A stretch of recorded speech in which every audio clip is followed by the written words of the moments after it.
What's up, y'all? LabJ here. Today I'm going to be reviewing Castlevania Symphony of the Night, originally released in 1997, by the way.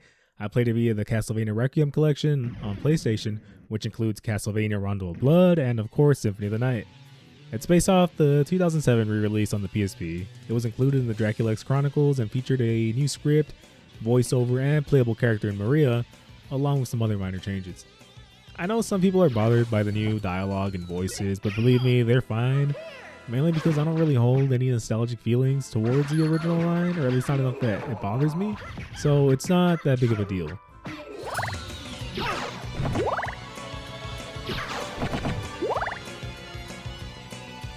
Dracula, die now and leave this world. You'll never belong here. Oh, but this world invited me. Your own kind called me forth with praise and tribute. Tribute? You're a thief. You steal men's souls, their freedom. Freedom is always sacrificed to faith, good hunter. Or are you truly here by choice? All I'm here for is you. To hell with your heresy! You're nothing but a blight on mankind. Ha! Mankind. A cesspit of hatred and lies.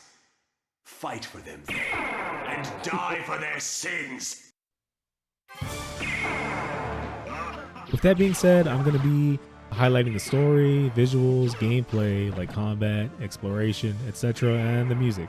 So first off, the story. It's pretty bare bones and simple. It's obviously not a huge focus of the game, but they give you just enough to stay intrigued. The game begins with the final boss fight from the previous entry in Rondo of Blood. Richter Belmont defeats Dracula, and he disappears 4 years after. Fast forward 5 years and we have the start of Symphony of the Night. Alucard, our protagonist, awakens from his vampiric sleep. Yep, he's a vampire. He's also Dracula's son. His ideals are very different, especially when compared to those of his fathers. He sides with the humans and is very empathetic, whereas Dracula wishes ill and death upon them all. Destruction, saving them from killing themselves by killing them all. You know, typical I'm a good guy, trust me, bad guy type of deal. Thus you begin your traversal of Dracula's castle, with the end goal of finding him and changing his mind or stopping him by whatever means necessary. And boom, that's a brief summary of the game's story in a nutshell. There's obviously more to it, but I'll let y'all figure that out by playing the game yourselves. When it comes to the graphics, I mean, come on, the game's gorgeous. You can tell just by looking at it. Sprite-based pixel graphics, in my opinion, will always age well. I say my opinion, but honestly, I believe that to be a fact. Don't get me wrong, some of the sprites do look bad, but in design only. The majority of things do look really beautiful, especially since they all fit the gothic horror theme that the game kind of revolves around. Like, for real, look at Alucard. He looks dope. Hell, almost everything looks dope, you know? It all looks good. The backgrounds look nice, our protagonist looks nice, the enemies look nice, most of them do at least. It's a bunch of eye candy, and it's a pleasure to look at. Not many complaints for me in this department. The animation in the game is also something to comment on. Observing the way Alucard moves around the map is actually pretty darn cool.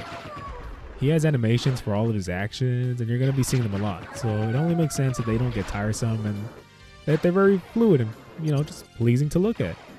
Also, opening doors looks cool too, and all the monsters burst into flames.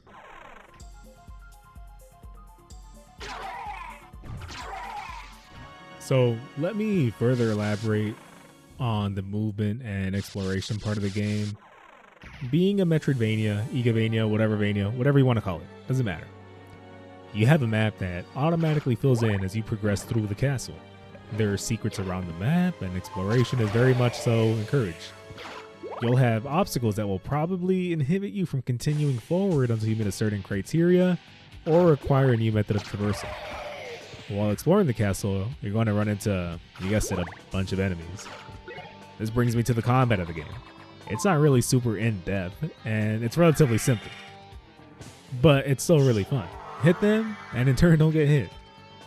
There's a variety of weapons in the game, and some of them have unique abilities that kind of spice things up a bit. It's pretty fun going around trying to collect all these weapons and seeing if they have any sort of techniques attached to them. There's also items which consume your heart item power resource when activated. You can see your current amount in the top left, which is also accompanied by the big number, which is your HP, and the blue mana bar, which is used for spells. Personally, I didn't use too many spells except for Soul Seal, which honestly is kind of ridiculous, and the only spell you really need, in my opinion, since it offers a lot of healing and you can pretty much indefinitely sustain yourself if you play your cards right. What is a game, if not but another medium to introduce us to great music? I'd say there's many genres at play here, and they're all great in their own way. Again though, I can't stress this enough. There's a lot going on here, and I really do appreciate it. There's really nothing like hearing an electric guitar over some banging ass drums or a piano and violin. When it comes to video game OSTs, they're a huge deal to my enjoyment of the game.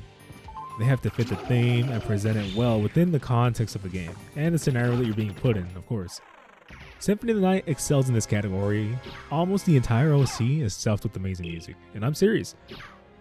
Going to a new area and hearing a new track being introduced was one of the things I was looking most forward to.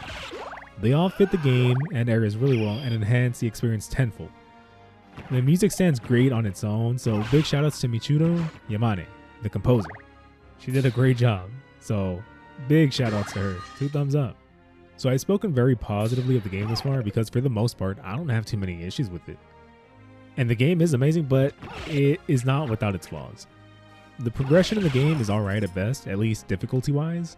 The game's pretty easy, although there are some difficult moments sprinkled throughout the game, so I won't say it's a breeze to go through. But all in all, you shouldn't really struggle too much. It was the first time they introduced a leveling system and other RPG mechanics, so I do give them the benefit of the doubt.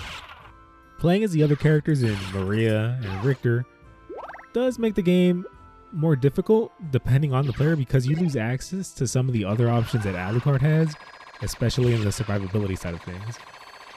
And again, I bring up the story.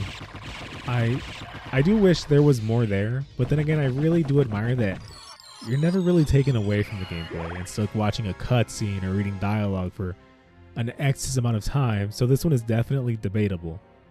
And that's really about it when it comes to complaints of the game because, again, for the most part, I really enjoyed everything about it. It was a great game.